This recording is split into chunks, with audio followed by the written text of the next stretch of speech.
Hello नमस्कार दोस्तों आप सभी लोगों का स्वागत है आपके अपने यूट्यूब चैनल में। दोस्तों आप सभी लोगों के लिए एक नया रिक्रूटमेंट निकल के आया है, नई वैकेंसीज आउट हुई हैं। डिटेल से डिस्कस करेंगे किस बेसिस पर सिलेक्शन है, क्या एलिजिबिलिटी क्राइटेरिया, कौन कौन एलिजिबल होने वाला है, किस बेसिस पर सिलेक्शन होने वाला है, सब कुछ डिटेल से देखने वाले हैं। देखो आपकी वैकेंसीज आउट हुई हैं, जैसे कि मैंने थंबनेल पर लिख रखा है एसएससी टेक्निकल। ये इंडियन आर्मी में आपकी वैकेंसीज आउट हुई हैं। टोटल लगभग BE-BTech वाली सारी ब्रांचेज एलिजिबल हैं। फिर भी मैं बता देता हूँ, देखो डिप्लोमा और ITI एलिजिबल नहीं है इसमें, तो BE-BTech वाले स्टूडेंट ही एलिजिबल हैं। तो केवल BE-BTech वाले ही आगे वीडियो कंटिन्यू करना। देखो BE-BTech में भी electrical, mechanical, civil, electronics, instrumentation और इलेक्ट्रिकल इंजीनियरिंग बोली दिया, कंप्यूटर साइंस, उनसे इंटर रिलेटेड ब्रांच, जितनी भी ब्रांच मैं बोल रहा हूँ उनकी इंटर रिलेटेड ब्रांच भी एलिजिबल है। जैसे कि अगर इलेक्ट्रिकल है तो आपकी, तो इलेक्ट्रिकल की electrical and electronics, double E electronics and communication, electronics and telecommunication, जितनी भी इलेक्ट्रिकल ब्रांचेज हैं सारी इंटर रिलेटेड। मैकेनिकल तो उसके रिलेटेड, मैकेनिकल के रिलेटेड जैसे कि आपकी production engineering, production and automation, mechanical and automation, ये सारी ब्रांचेस आपकी एलिजिबल होने वाली हैं। सबसे इंपॉर्टेंट बात है इसमें दोस्त, इंडियन आर्मी में वैकेंसीज तो हैं आपकी, लेकिन अनमैरिड मेल और अनमैरिड फीमेल ही एलिजिबल है। कि जिस किसी की शादी हो चुकी है वो इसमें बिल्कुल भी कतई भी एलिजिबल नहीं होने वाला है। तो जो भी अनमैरिड मैन और फीमेल है वही आगे वीडियो कंटिन्यू करना, रिमेनिंग स्टूडेंट इसमें एलिजिबल नहीं है। ठीक है, जो अनमैरिड और मेल और फीमेल है और BE-BTech कर रखी हो, जो भी मैंने ब्रांचेस बताई है उसमें। ठीक है, तो चलो आगे कंटिन्यू करता हूँ। देखो ऑफिसर ट्रेनिंग हर साल ही ऑलमोस्ट वैकेंसी निकलती है ऑफिसर की पोस्ट पे आपकी इंडियन आर्मी में। बहुत ही ज़्यादा रेपुटेड ऑर्गेनाइजेशन, आपको पता ही है। इंडियन आर्मी में आपको काम करने का मौका मिलेगा as a technical engineer, as a technical officer. ठीक है, एलिजिबिलिटी में क्या है, इंडियन होने चाहिए आपके पास में, और एज लिमिट आपकी 27 साल तक होनी चाहिए। ठीक है, मेल्स के लिए यहाँ लिख भी रखा है कि अगर आप SSC टेक्निकल पहली पोस्ट पर भरना चाहते हो 61 मैन एंड SSC वुमेन 32, तो 27 ईयर्स तक होनी चाहिए। यानी कि 1 अक्टूबर 2023 तक आप कहाँ से कहाँ तक के बीच में होनी चाहिए।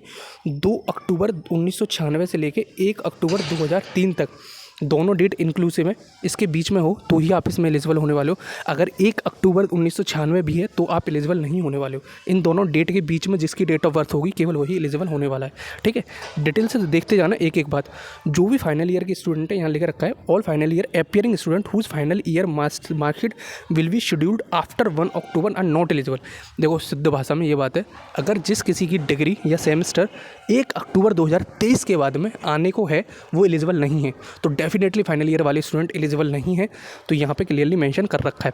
ठीक है, ऐसे ही सब कुछ मेंशन कर रखा है। और देखो मैंने पहले ही बताया आपको, SSC टेक्निकल में आपकी BE-BTech इंजीनियरिंग में होना ज़रूरी है। ठीक है, वो मैंने बता भी दिया। अब देखो ब्रांच भी देख लो, यहाँ सिविल इंजीनियरिंग है तो सिविल की सारी ब्रांचेस हो गई आपकी, कंप्यूटर साइंस है तो कंप्यूटर साइंस से रिलेटेड ब्रांचेस हो गई आपकी, इलेक्ट्रिकल इंजीनियरिंग है तो इलेक्ट्रिकल से रिलेटेड सारी ब्रांच हो गई, इलेक्ट्रॉनिक्स से रिलेटेड सारी ब्रांचेस हो गई आपकी, और फिर मैकेनिकल है तो मैकेनिकल से रिलेटेड सारी ब्रांचेस हो गई। जितनी भी आपकी मैकेनिकल में ब्रांचेस होती हैं वो सारी एलिजिबल हैं।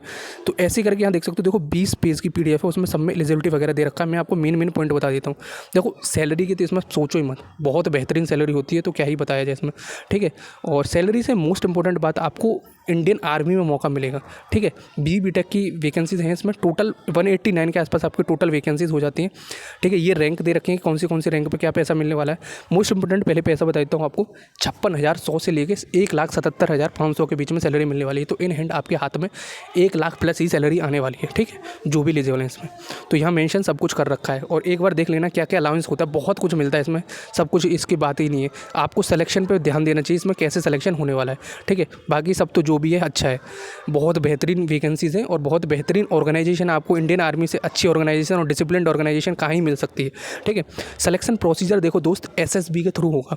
अब मैं SSB के बारे में तो नहीं बताऊंगा, उसमें 2-3 स्टेप होते हैं, वो आपको पता ही होगा। SSB के थ्रू होने वाला है, तो SSB के थ्रू आपका सिलेक्शन होगा पूरा only on the basis of और SSB। उसके बाद में मेडिकल टर्म्स देखे जाएंगे। अगर आपकी विजन वगैरह में कोई दिक्कत होगी तो भाई साहब आप एलिजिबल नहीं होगी। इंडियन आर्मी की बात है भाई, तो प्रेस्टीज की तो बात है ही देश की। तो इस वजह से जो भी आपके फिजिकल नॉर्म्स हैं वो भी यार एक बार देख लेना। BE-BTech एलिजिबल मोस्ट इंपॉर्टेंटली इसलिए मैं आपके लिए लेके आया हूँ ये। और देखो इसकी जो डेट है, ऑनलाइन ओपनिंग डेट आपकी 11 जनवरी से एप्लीकेशन फॉर्म स्टार्ट हो चुके हैं। लिंक डिस्क्रिप्शन में प्रोवाइड कर दूंगा, जाके उसे देख लेना, चेकआउट कर लेना जो भी एलिजिबल होने वाले हैं। और लास्ट डेट 9 फरवरी है, तो 9 फरवरी से पहले जितने भी भाई बंधु मित्रगण दोस्त बहन जितने भी हैं, अगर आप एलिजिबल हो, सारे नॉर्म्स में फिट बैठते हो, तो 9 फरवरी से पहले ज़रूर सबमिट कर देना फॉर्म, वरना फिर देखते रह जाओगे, कुछ नहीं होगा। यहाँ पे लिख भी रखा है in order to avoid last hour rush, पहले ही भर दो। मेरे को पता है आप इंजीनियर हो और आप इंजीनियर हो ही, हाँ डेफिनेटली आप इंजीनियर हो, फिर आप लास्ट डेट का इंतजार करते हो, लास्ट घंटे का इंतजार करते हो कि यार अभी तो 1 घंटा बाकी है, 2 घंटा बाकी है। तो दोस्त यहाँ पहले ही लिख रखा है, ऐसा मत सोचना कि लास्ट घंटे में ही भर दूंगा। अगर आप एलिजिबल हो तो अभी जाके भर देना। ऑफिसर ट्रेनिंग आपकी पोस्ट होने वाली है, देखो यहाँ लिख भी रखा है, candidate appearing for SSB for the first time a particular time of commission shall be entitled. जो पहली बार एसएसबी देने आ रहे हैं उनको AC3 की टिकट दी जाएगी, फेयर दिया जाएगा बस से अगर आप आ रहे हो, ठीक है। अगर आप दूसरी तीसरी बार आ रहे हो तो आपको कुछ नहीं मिलेगा, ठीक है।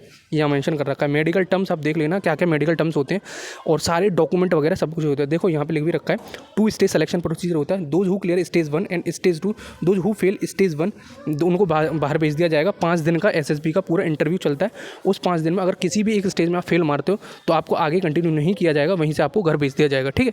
आई थिंक इतना आपको क्लियर हो गया और जो भी मेंशन था मैंने सब कुछ आपको बताने की कोशिश की। अगर फिर भी कोई डाउट हो आपको तो कमेंट बॉक्स में आप मेरे से पूछ लेना। टोटल 189 के आसपास वैकेंसीज़ हैं और आप पूरा एक बार PDF पढ़ जरूर लेना जो भी एलिजिबल कैंडिडेट है। मैं आपको रफ आइडिया देता हूँ हर वीडियो का और हर वैकेंसीज़ का।